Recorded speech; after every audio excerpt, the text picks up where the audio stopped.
ಬೆಳಗಾವಿಯ ಬೆಳ್ಳಿ ಬೆಳಗು ಈ ಒಂದು ಪ್ರಥಮ ಕಾರ್ಯಕ್ರಮವನ್ನು ನಾವಿಲ್ಲಿ ಪ್ರಾರಂಭಿಸ್ತಾ ಇದ್ದೇವೆ. ನಮಗೆ ಉದ್ಘಾಟನಾ ಸಮಾರಂಭಕ್ಕಾಗಿ ಶ್ರೀಮತಿ KM ಜಾನಕಿ ಪ್ರಾದೇಶಿಕ ಆಯುಕ್ತರು ಬೆಳಗಾವಿ ವಿಭಾಗ, ನಾವು ಯಾವುದೊಂದು ಕನಸನ್ನು ನಾವು ಇಟ್ಕೊಂಡಿದ್ವಿ ಅದೆಲ್ಲ ಕೂಡಿ ಬಂದಿರುವಂತಹ ಕಾಲ ಅಂತ ಹೇಳಬೇಕು. ಒಬ್ಬ ಸಾಹಿತಿಗಳು, ಹಿರಿಯ ಅಧಿಕಾರಿಗಳು, ಸಹೃದಯರು ಅಂತ ಒಬ್ಬ ಅಧಿಕಾರಿ 7 ಜಿಲ್ಲೆಯ ಅಧಿಕಾರಿಗಳಾಗಿದ್ದಂಥವ್ರು.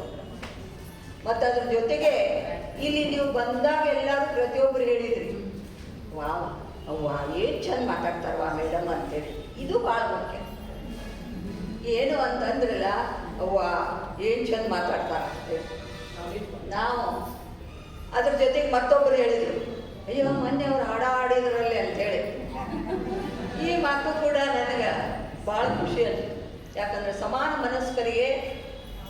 ಮನಸ್ಕರು ನಾವೆಲ್ಲ ಕೂಡಿದಾಗ ನಮಗೇನು ಅನ್ನಿಸ್ತದೆ, ನಮ್ಮ ಕೆಲವು ಆಶೆಗಳನ್ನು, ಕಷ್ಟಗಳನ್ನು ಅರ್ಥ ಮಾಡ್ಕೊಳ್ತಾರೆ ಅನ್ನೋದು ಒಂದು ನಮ್ಗೆ ಮುಖ್ಯವಾದಂತಹ ಹಿರಿಯ ಅಧಿಕಾರಿಗಳಾಗಿರುವಂತಹ ಶ್ರೀಮತಿ KM ಜಾನಕಿಯವರು, ಪ್ರಾದೇಶಿಕ ಆಯುಕ್ತರು ಬೆಳಗಾವಿ ವಿಭಾಗ ಬೆಳಗಾವಿಯವರೇ, ಹಾಗೂ ಇವತ್ತಿನ ಅಧ್ಯಕ್ಷತೆಯನ್ನು ವಹಿಸಿರುವಂತಹ ರಾಜನಂದ ಗಾರ್ಗಿ ಹೊಸ ಅಧ್ಯಕ್ಷರು ಬೆಳಗಾವಿ ಜಿಲ್ಲಾ ಲೇಖಕಿಯರ ಸಂಘ ಬೆಳಗಾವಿಯವರೇ, ಹಾಗೂ ಹಿರಿಯ ಸಾಹಿತಿಗಳಾದಂತಹ, ಮಕ್ಕಳ ಸಾಹಿತಿಗಳಾದಂತಹ, ಹಿರಿಯ ಶಿಕ್ಷಕರು ಆಗಿರುವಂತಹ, ವಯೋವೃದ್ಧರು ಆಗಿರುವಂತಹ, ನಾವು ಹಿಂಗೆ 100 ವರ್ಷ ಬದುಕ್ರೇವ್ವ ನೀವು ಅಂತೇಳಿ ಆಶೀರ್ವಾದ ಮಾಡಕ್ಕೆ ಬಂದಂಥವ್ರು ಎಲ್ಲರೂ 100 ವರ್ಷ ಅವರಿಗೆ ಜೀವನ ಪ್ರೀತಿ ಇರ್ತೈತಿ ಮೇಡಮ್. ನಾವು ಯಾವಾಗಲೂ ಅವ್ರು ನೋಡ್ತೀವಿ, ಬಾಜು ಬಂದ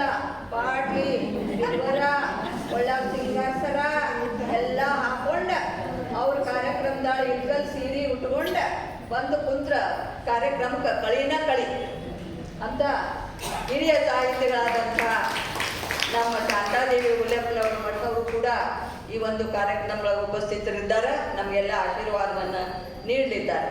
ಅದೇ ರೀತಿಯಾಗಿ ಈ ಕಾರ್ಯಕ್ರಮದೊಳಗೆ ಅನರ್ಘ್ಯ ರತ್ನಗಳು ಶಿವಶರಣರ ಕುರಿತು ಒಂದು ಪುಸ್ತಕವನ್ನು ಇಲ್ಲಿ ಬಿಡುಗಡೆ ಮಾಡೋದು ಸುನೀತಾ ಸೊಲ್ಲಾಪುರಿ ಅವ್ರದ್ದು. ಆಕೆಗೆ ನಾ ಟುಂಟುಣ್ಣ ಅಂತ ಹೇಳ್ತೇನೆ, ಯಾಕಂದ್ರೆ ಆಕೆ ಟುಂಟುಣ್ಣ ಅದಾಳ, ಇಷ್ಟಿಷ್ಟ ಹೆಜ್ಜೆ ಹಾಕೊಂಡು ನಡೆದ್ಲಂದ್ರೆ ಹಂಗ ಕಾಣಿಸ್ತಾಳ. ಅವರ ಕೃತಿ ಲೋಕಾರ್ಪಣೆ ಐತಿ. ಅದೇ ರೀತಿಯಾಗಿ ಇಲ್ಲಿರುವಂತಹ ಉಳಿದ ಇವತ್ತಿನ ನಿರೂಪಣೆಯನ್ನು ಮಾಡುತ್ತಿದ್ದಂಥ ಇವೆಲ್ಲ ನಮ್ಮ ಮನೆ ಮೇಡಮ್ ಹೇಳಿದೆ, ನೋಡ್ರಿ ಮೇಡಮ್ ನಮ್ಮ ಇದ್ರೊಳಗೆ ಎಲ್ಲರೂ ಅದಾರೆ, ಹಾಡವ್ರು ಅದಾರ್ರಿ, ಕಥಾಕಥನದವ್ರು ಅದಾರ್ರಿ, ಆಮೇಲೆ ಡೆಕೋರೇಷನ್ ಇದನ್ನೆಲ್ಲ ಇದೆಲ್ಲ ಡೆಕೋರೇಷನ್ ಮಾಡಿದ್ದಕ್ಕೆ ನಮ್ಮ ವಿದ್ಯಾ ಕಾರ್ಯಕ್ರಮವನ್ನು ಭಾಳ ಪ್ರೀತಿ ಆಕಿಗೆ. ದೊಡ್ಡ ಮದುವೆಯೊಳಗನ ಚೆಂದಂಗೆ ಮಾಡಿರ್ತಾಳೆ.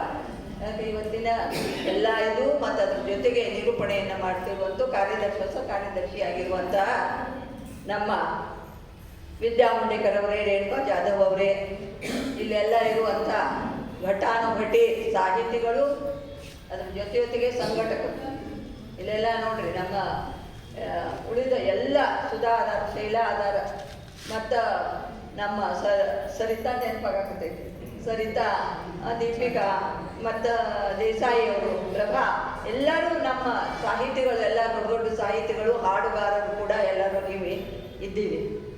ಈ ಒಂದು ಪ್ರಾಸ್ತಾವಿಕ 2 ನುಡಿ ಹೇಳ್ತೀನಿ, ಯಾಕಂದ್ರೆ ಮೇಡಮ್ಮನ್ನ ಉಪನ್ಯಾಸವನ್ನು ಕೇಳೋದು ನಮ್ಗೆ ಬಹಳ ಎಲ್ಲರಿಗೂ ಇದು ಆದ್ದರಿಂದ ಏನೋ ಸ್ವಲ್ಪ ಮಾತಾಡ್ತೀವಿ. ಏನು ನೀವು ಯಾವುದೂ ಮಾತಾಡ್ರೆ ಆ ಶಬ್ದಕ್ಕೊಂದು ಬೆಲೆ ಇರ್ತದೆ, ಹಾಗೆ ಮಾತಾಡ್ತೀವಿ. ಈಗ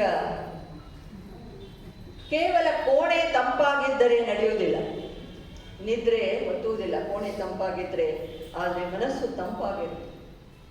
ಆ ಮನಸ್ಸು ತಂಪಾಗಿರ್ಲಿಕ್ಕೆ ಏನು ಮಾಡ್ಬೇಕಂತ ಹೇಳಿದ್ರೆ ನಾವು ಕಲೆ ಮತ್ತು ಸಾಹಿತ್ಯದ ಆರಾಧನೆ ಮಾಡಿ, ಕಲೆ, ಸಾಹಿತ್ಯ, ಸಂಗೀತ ಇದು ತಾಳ್ಯಾಕ ತಂತ್ಯಾಕ ರಾಗದ ಚಿಂತ್ಯಾಕ ಕುಣಿಯೋಣ ಬಾ ಬೇಂದ್ರೆ ಅವ್ರು ಹೇಳಿದಂಗ ಈ ತಾಳ್ಯಾಕ ತಂತ್ಯಾಕ ಅಂತಂದ್ರೆ ಈ ಕಷ್ಟಗಳನ್ನೆಲ್ಲ ಮರೆತು ನೀನು ಕುಣಿ ಅಂತೇಳಿ. ಆಗ ಭಾವನೆಗಳ ಭಾಷೆ ಅಕ್ಷರದಲ್ಲಿ ತುಂಬ್ತಾ ಇದ್ದೀವಿ ನಾವು. ನಮ್ಮದನ್ನು ಯಾರಾದರೂ ಕೇಳಿ ಕಡೆಗೆ ಒಂದು ಗೋಡೆರೆ ಕೇಳಿ ನಮ್ಮ ಮಾತನ್ನು ಅಂತೇಳಿ ಹಾಗೆ ನಮ್ಮ ಭಾವನೆಯನ್ನು ಭಾಷೆಯೊಳಗೆ ತುಂಬಿರ್ತೀವಿ. ಸಾಹಿತ್ಯ, ಕಲೆ, ಶಿಲ್ಪ, ಸಂಗೀತ ಅದು ಹರಿದು ಮನಸ್ಸನ್ನು ಹಗರು ಮಾಡ್ತೈತಿ. ನಾವು ಹಗರಾಗಬೇಕು. ಇಷ್ಟು ಹಗರಾಗಬೇಕಂತ ಹೇಳಿದ್ರೆ ಮ್ಯಾಲಕ್ಕೆ ಏರ್ಬಿಡ್ಬೇಕು. ಅನ್ನಮಯ, ಪ್ರಾಣಮಯ, ಮನೋಮಯ, ಆನಂದಮಯ ಸ್ಟೇಜ್ ಐತೆಲ್ಲ ಅಷ್ಟಕ್ಕೆ ನಾವು ಹೋಗ್ಬೇಕು. ಅಲ್ಲೇ ಹಗರಾಗಿ ಬಿಡ್ತೀವಿ. ನಾವು ಎಲ್ಲ ಬಿಟ್ಟಿರ್ತೀವಿ, ಅಲ್ಲಿ ಹಗರಾಗಿ. ಆಗ ಹಗುರಾಗುವ ಶಕ್ತಿ ಸಾಹಿತ್ಯಕ್ಕೈತಿ.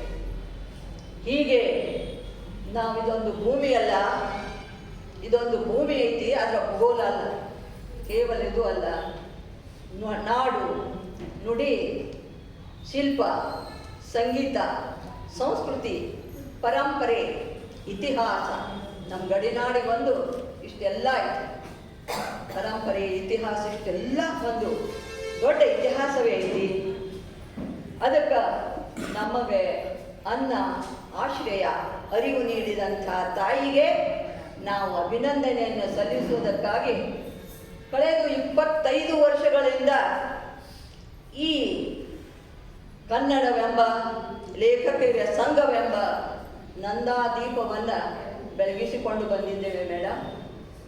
2002ರಲ್ಲಿ ಪ್ರಾರಂಭವಾದ ಈ ಒಂದು ಜಿಲ್ಲಾ ಲೇಖಕಿಯರ ಸಂಘ ಈಗ 25ನೇ ವರ್ಷದಲ್ಲಿ ಪದಾರ್ಪಣೆ ಮಾಡ್ತಾ ಇದೆ. ಈ ಹೊತ್ತಿನಲ್ಲಿ ನಾವು ಆಶಾ ಕಡ್ಪಟ್ಟಿಯವರನ್ನ, ಸರಿತಾ ಕುಲಕರ್ಣಿಯವರನ್ನ, ಆಮೇಲೆ ಇಲ್ಲೇ ಕುಳಿತಿದ್ದರಲ್ಲ ರಂಜನಾ ನಾಯಕ, ಮತ್ತು ಆ ಕಡೆಗೆ ಹೆಸರು ಈಗ ನನಗೂ 82 ಇದು ಆಗ್ತಾ ಇದ್ದಾವೆ. ಹೀಗೆ ಪ್ರೇಮಾ ತಹಶೀಲ್ದಾರ್ ಅವರು ಇವರೆಲ್ಲ ಈ ಒಂದು ಸಂಘವನ್ನು ಕಟ್ಟಬಹುದು. ಆದರೆ ಅದನ್ನು ನಡೆಸ್ಕೊಂಡು ಹೋಗೋದು ಬಹಳ ಕಷ್ಟ. ಗಣಪತಿ ಇಡಬಹುದು, ಆದರೆ ವರ್ಷ ಅದನ್ನು ಮಾಡ್ಕೊಂಡು ಹೋಗೋದು ಬಹಳ ಕಷ್ಟ.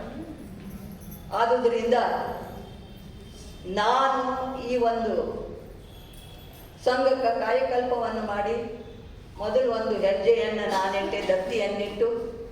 ನಮ್ಮಲ್ಲಿ 100 ಲೇಖಕಿಯರೆಲ್ಲ ದತ್ತಿಯನ್ನು ಕೊಟ್ಟಿದ್ದಾರೆ.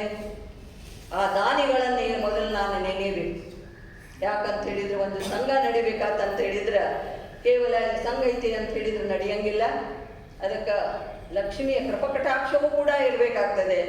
ಅಂಥದಕ್ಕೆ ನೀವೆಲ್ಲರೂ ಒಂದು ಕನ್ನಡಕ್ಕೆ ಕಿರುಬೆರಳನ್ನೆತ್ತು ಕಲ್ಪವೃಕ್ಷವಾಗುವುದು ಎನ್ನುವ ಹಾಗೆ ಕನ್ನಡಕ್ಕೆ ನೀವು ನಂದಾದೀಪವನ್ನು ನೀವು ಉರಿಸಲಿಕ್ಕೆ ನೀವೇ ಕಾರಣರಾಗಿದ್ದೀರಿ.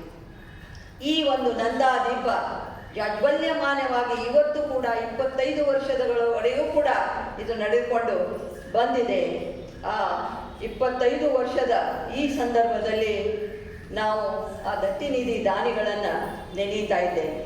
ನಾನೊಂದು ಹೆಜ್ಜೆ ಇಟ್ಟೆ, 100 ಹೆಜ್ಜೆಗಳೆಲ್ಲ ನಿಮ್ಮ ಹೆಜ್ಜೆಗಳು. ಹಾಗೆ ನಾವು ಈ ದತ್ತಿನಿಧಿಯಿಂದ ಕವಿಗೋಷ್ಠಿ, ಕಥಾಕಥನ, ಜನಪದ, ಪ್ರವಾಸ, ಅಂಧಾಶ್ರಮ, ಅನಾಥಾಶ್ರಮ, ಕಿವುಡು ಮೂಕರ ಶಾಲೆ, ಇಲ್ಲೆಲ್ಲ ವೃದ್ಧಾಶ್ರಮ, ಅಲ್ಲಿಯಲ್ಲಿಯೂ ಕೂಡ ನಾವು ಕಾರ್ಯಕ್ರಮಗಳನ್ನು ವರ್ಷಕೊಂಡು ನಡೆಸಿಕೊಂಡು ಬಂದು ಪುಸ್ತಕವನ್ನೆಲ್ಲ ನಾವು ಅಲ್ಲಿ ಹಂಚ್ತೀವಿ. ಅವರ ಕಾವ್ಯಗಾಯನ, ಆಮೇಲೆ ವಚನ ಗಾಯನವನ್ನು, ಅದರ ಜೊತೆಗೆ ವಿಭೂತಿ ಪುರುಷರಾದಂಥ ಪಂಚಾಕ್ಷರಗಳು, ಪುಟ್ಟರಾಜರು, ಮೋದಿಯವರು, ಲೂಯಿ ಬ್ರೇಲ್ ಅವರು ಇಂಥ ವಿಭೂತಿ ಪುರುಷರ ಉಪನ್ಯಾಸಗಳನ್ನು ನಾವು ಇಟ್ಕೊತೇವೆ. ಪುಸ್ತಕ ಪ್ರಕಟಣೆಯನ್ನು ಕೂಡ ಎಲ್ಲ ಅಧ್ಯಕ್ಷರು ಮಾಡ್ಕೊಂಡು ಬಂದಿದ್ದಾರೆ. ಇಲ್ಲಿರುವಂಥ ಎಲ್ಲ ಅಧ್ಯಕ್ಷರನ್ನ ನಾವು ನೆನೆಯಲೇಬೇಕು. ಎಲ್ಲರೂ ಪ್ರತಿ ವರ್ಷ ಪುಸ್ತಕ ಪ್ರಕಟಣೆಯನ್ನು ಮಾಡಿಕೊಂಡಿದ್ದಾರೆ. ಈ ದೀಪಿಕಾ ಅವ್ರ ಕಾಲದಲ್ಲಿ 3 ಪುಸ್ತಕಗಳನ್ನು ಅವರು ಪ್ರಿಂಟ್ ಮಾಡಿದರು.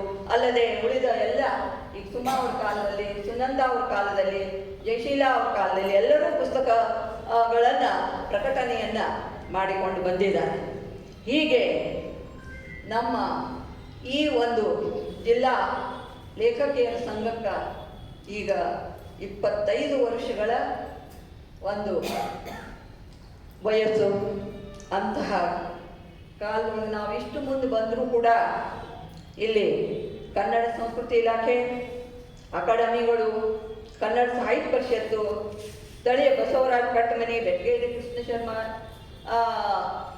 ಟ್ರಸ್ಟ್ ಆಗಲಿ, ನಮಗೆ ಯಾವುದೂ ಕಾರ್ಯಕ್ರಮಕ್ಕೆ ನಮಗೆ ಯಾವಾಗಲೂ ನಮ್ಮ ಕನ್ನಡ ಸಂಸ್ಕೃತಿ ಇಲಾಖೆ ಒಂದು 2-3 ಸಲ ಸಹಾಯಧನವನ್ನು ನೀಡಿದ್ರೆ ಉಳಿದದ್ದೆಲ್ಲವನ್ನೇ ನಾವು ಇಂಡಿಪೆಂಡೆಂಟ್ ಆಗಿ ನಾವು ನಮ್ಮ ಕಾಲ ಮೇಲೆ ನಿಂತು ಈ ಕಾರ್ಯಕ್ರಮಗಳನ್ನು ನಡೆಸ್ತಾ ಇದ್ದೀವಿ ಮೇಡಮ್. ನಾವು ಉತ್ತರ ಕರ್ನಾಟಕದ ಲೇಖಕಿಯರು ಈ ಗಡಿನಾಡಿನಲ್ಲಿ 25 ವರ್ಷಗಳಿಂದ ನಾವು ಕಾರ್ಯಕ್ರಮವನ್ನು ಮಾಡಿಕೊಂಡು ಬಂದರೂ ಕೂಡ ನಮ್ಮ ಒಂದು ಶ್ರಮ ಬೆಂಗಳೂರಿನ ಲೇಖಕಿಯರ, ಕರ್ನಾಟಕ ಲೇಖಕಿಯರ ಸಂಘಕ್ಕಾಗಲಿ, ಅಕಾಡೆಮಿಗಾಗಲಿ ಅಥವಾ ಕನ್ನಡ ಸಂಸ್ಕೃತಿ ಇಲಾಖೆಗಾಗಲಿ, ಅದ್ರ ಜೊತೆಗೆ ಸ್ಥಳೀಯ ರಾಷ್ಟ್ರಗಳಿಗಾಗಲಿ ಕೂಡ ಅದು ಇನ್ನೂ ತಿಳಿದೇ ಇಲ್ಲ. ಮತ್ತು ಇದರಿಂದ ನಮಗೆ ಸಂಪನ್ಮೂಲ ವ್ಯಕ್ತಿಗಳನ್ನಾಗಿ ಕರೆಯುವುದಾಗಲಿ, ಉಪನ್ಯಾಸಕ ಕರೆಯುವುದಾಗಲಿ ಅಥವಾ ಪ್ರಶಸ್ತಿಗಳನ್ನು ನೀಡುವುದಾಗಲಿ ಯಾವುದೂ ಕೂಡ ಅದರಿಂದ ನಾವೆಲ್ಲ ವಂಚಿತರಾಗೇ ಇದ್ದೇವೆ. ಇದು ನಮ್ಮ ಲೇಖಕಿಯರ ಮನದಾಳದ ಮಾತನ್ನು ತಮ್ಮ ಮುಂದೆ ಹೇಳ್ತಾ ಇದ್ದೇನೆ ಮೇಡಮ್. ಈ ವರ್ಷ ನಾವು 25ನೇ ವರ್ಷವನ್ನು ಈಗ ಆಚರಿಸ್ತಾ ಇದ್ದೀವಿ. ಅದಕ್ಕೆ ನಾನು ಈಗಾಗಲೇ ನಮ್ಮ ಲೇಖಕಿಯರಿಗೆ ಈಗಿನ ಅಧ್ಯಕ್ಷರಿಗೆ ನಾನು ಕೇಳ್ಕೊಂಡಿದ್ದೀನಿ, ನಮಗೆ ಈ ವರ್ಷ ಒಂದು ಅದ್ದೂರಿಯಾಗಿ ಆಚರಣೆ ಮಾಡಲಿಕ್ಕೆ ಒಂದು ಸಹಕಾರ ನಮ್ಗೆ ಸಂಸ್ಕೃತಿ ಇಲಾಖೆಯಿಂದ ನಾನು ಕೂಡ ಪ್ರಯತ್ನ ಮಾಡ್ತೀನಿ. ಮೇಡಮ್ ಇದ್ದಾರೆ ಈಗ ನಮ್ಮ ಸಂಘದ ಸದಸ್ಯರವರು, ನಮ್ಮ ಮೇಡಮ್ ನಾನು ಕೂಡ ಹೇಳ್ತಾ ಇದ್ದೀನಿ, ಅವರೇ ನಮ್ಮ ಪರವಾಗಿ ಇವತ್ತು ಒಂದು ಸ್ಥಿರವಾದಂತಹ ಅಡಿಪಾಯವನ್ನು ನಮ್ಗೆ ಹಾಕ್ಕೊಡ್ಬೇಕು. ಎಷ್ಟು ಲಕ್ಷ್ಮಿ ಕಟಾಕ್ಷ ಇದ್ರೂ ಕೂಡ ಸಾಲುವುದಿಲ್ಲ. ಈಗ ನಾವು ಅವಾಗಿನ ಕಾಲದೊಳಗೆ ನಾವೆಲ್ಲ 400 ರೂಪಾಯಿದ ಕಾರ್ಯಕ್ರಮ ಮಾಡ್ತಿದ್ವಿ. ಈಗ 6000 ರೂಪಾಯಿ ಆದರೂ ಒಂದು ಕಾರ್ಯಕ್ರಮ ಆಗೋದಿಲ್ಲ. ಅದಕ್ಕೆ ನಾನು ಹೇಳಿದ್ದೀನಿ, ತಮ್ಮ ಎಲ್ಲ ಇವ್ರ ಸಹಾಯವೂ ಕೂಡ ಇರಲಿ, ಅದ್ರ ಜೊತೆಗೆ ಸಹಕಾರವನ್ನು ನಮ್ಗೆ ಸರ್ಕಾರದಿಂದ ಮಾಡಿಸ್ಕೊಡೋದು ಕೂಡ ಮೇಡಮ್ ನಾನು ರಿಕ್ವೆಸ್ಟ್ ಮಾಡ್ಕೊತಾ ಇದ್ದೀನಿ. ಅದ್ರ ಜೊತೆಗೆ ಸಂಸ್ಕೃತಿ ಇಲಾಖೆಯಲ್ಲೂ ಕೂಡ ನಾವು ಅವ್ರು ಹೇಳಿ ಪ್ರಯತ್ನವನ್ನು ಕೂಡ ಮಾಡ್ತೀವಿ. ಎಲ್ಲರೂ ಕೂಡ ನಾವು ನೀವು ನಾವು ಅನ್ನೋದೇ ಎಲ್ಲರೂ ಕೂಡ ಅದ್ದೂರಿಯಾಗಿ ಕಾರ್ಯಕ್ರಮವನ್ನು ಆಚರಿಸ್ಕೊಂಡು ಅಂತ ಹೇಳಿ ಈ ಒಂದು ಕಾರ್ಯಕ್ರಮದಲ್ಲಿ 2 ಪ್ರಾಸ್ತಾವಿಕ ಮಾಡಲು ಅವಕಾಶವನ್ನು ಒದಗಿಸಿಕೊಟ್ಟಂತಹ ನಂದಾ ಗಾರ್ಗಿ ಅವರಿಗೆ ನಾನು ಧನ್ಯವಾದಗಳನ್ನು ಹೇಳ್ತಾ ನನ್ನ 2 ಮಾತುಗಳನ್ನು